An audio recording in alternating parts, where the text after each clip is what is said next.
Di manakah Yesus saat berusia 12-30 tahun?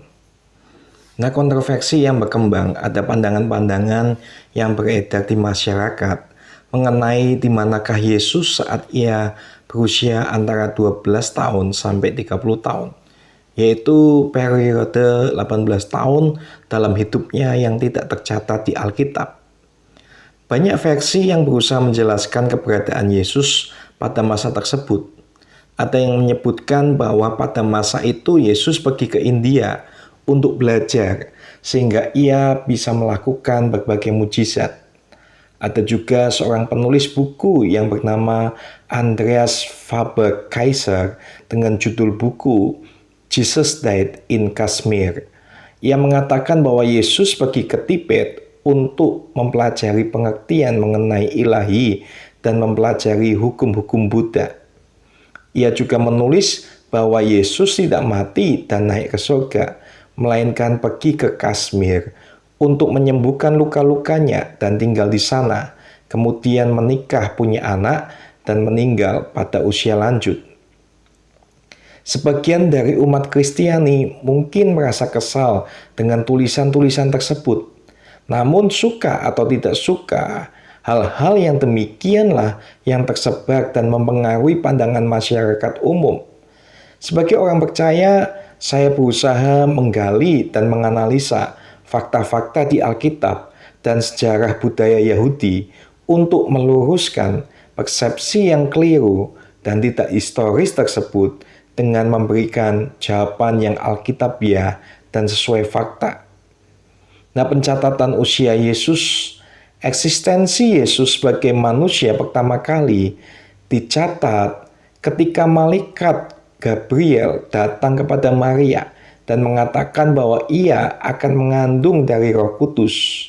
Dalam Matius 1 ayat 18-20 dan Lukas 1 ayat 26-35. Sebelum berinkarnasi menjadi manusia, ia adalah firman Allah yang Maha Kuasa, Allah itu sendiri. Yohanes 1 ayat 1-14. Penampakan pertama atau kelahiran Yesus ke dalam dunia tercatat dengan jelas di Alkitab. Kitab Matius mencatat bahwa ia dilahirkan di kota Bethlehem yang berada di wilayah Yudea, suatu wilayah yang berada di bawah pemerintahan Raja Herodes. Matius 2 ayat 1. Wilayah Yudea sebagai bagian dari tanah Palestina pada masa tersebut sedang berada dalam penjajahan kerajaan Romawi. Lalu penampakan kedua dari Yesus adalah saat ia berusia 8 hari dan dibawa oleh Yusuf dan Maria untuk disunat menurut hukum Taurat. Dan ketika genap 8 hari dan ia harus disunatkan, ia diberi nama Yesus, yaitu nama yang disebut oleh malaikat sebelum ia dikandung ibunya. Lukas 2 ayat 21. Dasar dari pelaksanaan sunat itu sendiri berasal dari perintah Tuhan kepada Abraham, bahwa anak yang berumur 8 hari haruslah disunat, yakni setiap laki-laki di antara kamu turun-temurun, baik yang lahir di rumahmu maupun yang dibeli dengan uang dari salah seorang asing, tetapi tidak termasuk keturunanmu. Kejadian 17 ayat 12.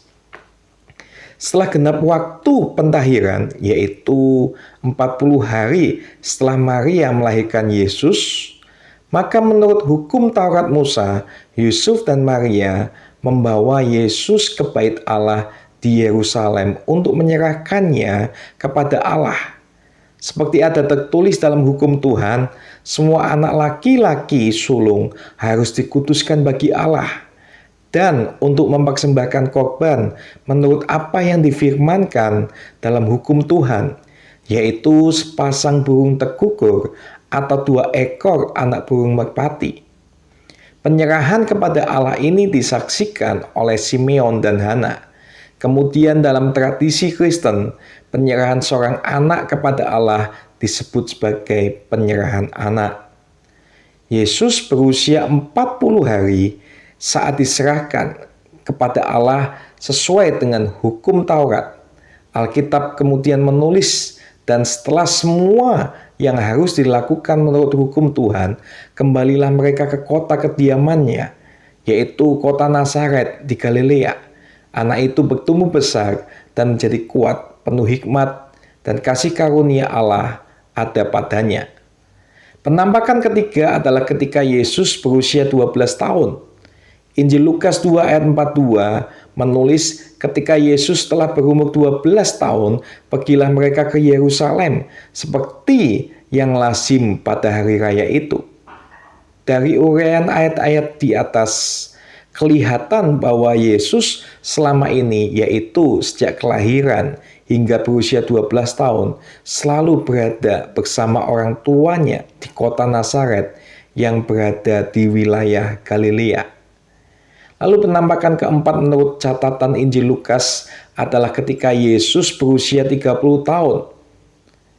Pada usia inilah ia dibaptis oleh Yohanes Pembaptis di Sungai Yordan, memulai pelayanannya yang penuh dengan kuasa dan mujizat. Ia melayani kira-kira 3 tahun dan kemudian disalibkan, mati, dan bangkit, serta naik ke surga untuk menyediakan tempat bagi orang-orang yang mempercayainya. Di manakah Yesus? Dari analisa fakta Alkitab dapat kita lihat bahwa ada rentang waktu yang cukup panjang, yaitu antara usia 12 tahun sampai 30 tahun, di mana tidak ada penampakan atau aktivitas Yesus yang dicatat. Rentan waktu inilah yang kemudian dijadikan bahan kontroversi oleh sejumlah penulis. Akan tetapi apabila seseorang memahami dengan baik mengenai budaya Yahudi, yaitu budaya di mana Yesus lahir dan dibesarkan, maka rentang waktu tersebut bukanlah sesuatu yang aneh dan kontroversi. Mengapa? Karena menurut tradisi Yahudi, seseorang dianggap dewasa matang cukup umur untuk mengajar adalah saat berusia 30 tahun. Inilah usia di mana seseorang mulai diakui sebagai guru atau rabi oleh lingkungan masyarakat Yahudi. Yesus yang lahir dan besar dalam budaya tersebut mengetahui hal itu dengan pasti. Itulah mengapa ia muncul dan mengajak ketika berusia 30 tahun. Kitab-kitab Injil yang ditulis dalam budaya Yahudi juga merefleksikan hal yang sama. Para penulis tidak menganggap perlu untuk menulis kisah hidup Yesus sebelum usia 30 tahun maupun keseluruhan aktivitasnya selama 3 tahun mengajar dan melakukan mujizat. Karena masih banyak hal-hal lain lagi yang diperbuat oleh Yesus. Tetapi jikalau semuanya itu harus dituliskan satu persatu, maka agaknya dunia ini tidak dapat memuat semua kitab yang harus ditulis itu. Yohanes 21 ayat 25. Jadi para penulis Injil, Matius, Markus, Lukas, dan Yohanes hanya memilih untuk menulis kisah, ajaran, maupun segala sesuatu yang berhubungan dengan tujuan utama kedatangan Yesus ke dalam dunia, yaitu menjadi juru selamat yang menebus dosa manusia. Bahwa Yesus Kristus adalah Mesias yang dijanjikan Allah, Anak Allah, Raja kekal, penasihat ajaib, dan hanya dalam namanya saja ada keselamatan atas semua manusia. Berkaitan dengan alasan kemunculannya pada usia 30 tahun telah terjawab. Sekarang di manakah Yesus sesudah usia 12 tahun? Menurut hukum Yahudi, usia seorang anak digolongkan dalam 8 tahapan. Yaitu tahap pertama adalah yelet, usia bayi. Kedua yonek, usia menyusu. Ketiga olel, lebih tua lagi dari menyusu. Keempat gemul, usia disapih. Kelima tap, usia mulai berjalan. Keenam ulem, anak-anak. Ketujuh naar, mulai tumbuh remaja. Dan kedelapan bahar, usia remaja. Dari catatan tentang kehidupan Yesus dalam Injil, kita hanya membaca 3 klasifikasi usia saja yang ditulis, yaitu bayi yelet, usia menyusu yonek, yaitu ketika ia diserahkan di bait Allah di hadapan Simeon dan Hana, dan remaja bahar saat berusia 12 tahun ketika diajak Yusuf dan Maria ke Yerusalem. Mengapa Yesus diceritakan kehadirannya di bait Allah pada usia 12 tahun? Karena usia 12 bagi tradisi Yahudi zaman Yesus begitu penting. Menurut legenda Yahudi, pada usia 12 tahun Nabi Musa meninggalkan rumah putri Firaun. Samuel menerima suara yang berisi visi ilahi. Salomo mulai menerima hikmat Allah dan Raja Yosia menerima visi reformasi agung di Yerusalem. Pada usia 12 tahun, seorang anak laki-laki Yahudi harus melakukan upacara yang disebut bar mitzvah, anak hukum Taurat. Sementara bagi anak perempuan upacaranya disebut bat mitzvah. Upacara ini secara literal menunjukkan bahwa seorang anak remaja mulai bertanggung jawab secara penuh atas segala perbuatannya di hadapan Tuhan. Dalam rangkaian ritual Yahudi, Yesus harus melakukan aliyah atau naik dan bemah menghadap mimbar untuk menerima hukum Taurat. Upacara ini dilakukan pada hari Sabat, karena itu disebut juga tepilin Sabat. Sejak abad pertengahan, usia bar mitzvah dilakukan pada usia 13 tahun.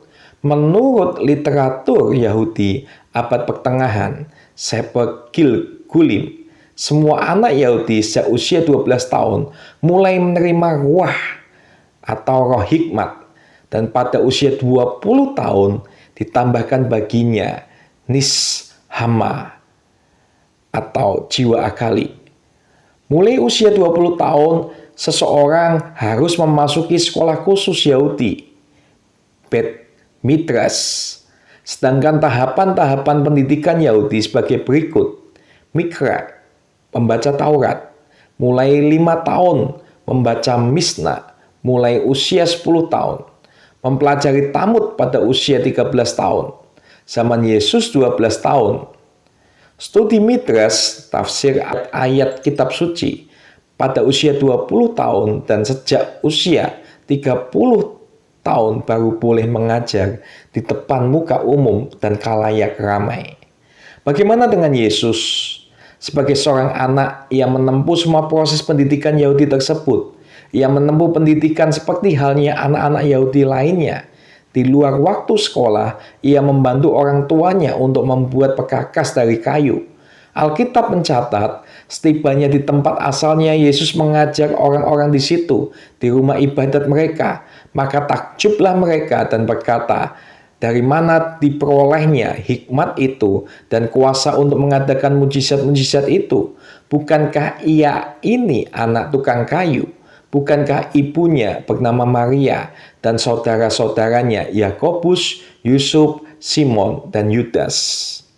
Matius 13 ayat 54-55. Apalagi Alkitab juga mengisahkan bahwa tampaknya Yusuf meninggal lebih dahulu daripada Maria.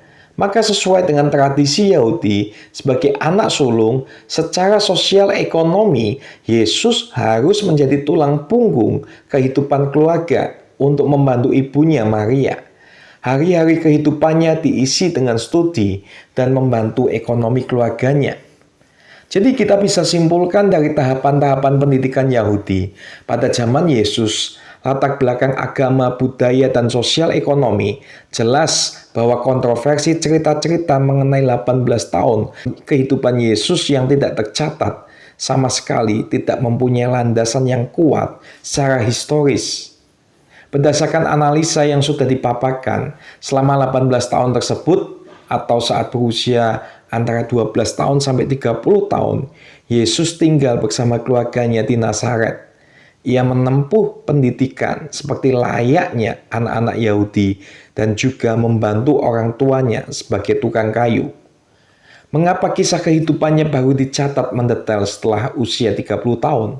Karena dalam tradisi Israel atau Yahudi, pada usia inilah seseorang dianggap matang untuk mengajar dan berkhotbah. Dan pada usia inilah tujuan utama kedatangan Yesus ke dalam dunia menjadi kelihatan nyata melalui pengajaran dan mujizat yang dilakukannya. yaitu untuk menyampaikan kabar baik kepada orang-orang miskin, memberitakan pembebasan kepada orang-orang tawanan, dan penglihatan bagi orang-orang buta, untuk membebaskan orang-orang yang tertindas, untuk memberitakan tahun rahmat Tuhan telah datang dan menggenapi dengan kematiannya di kayu salib yang menebus dosa dunia. Dengan demikian, spekulasi mengenai keberadaan Yesus di Tibet atau India, baik untuk belajar Buddha atau yoga dan sebagainya, adalah cerita fiktif dan tidak dapat dibuktikan secara historis. Terima kasih, Tuhan Yesus memberkati.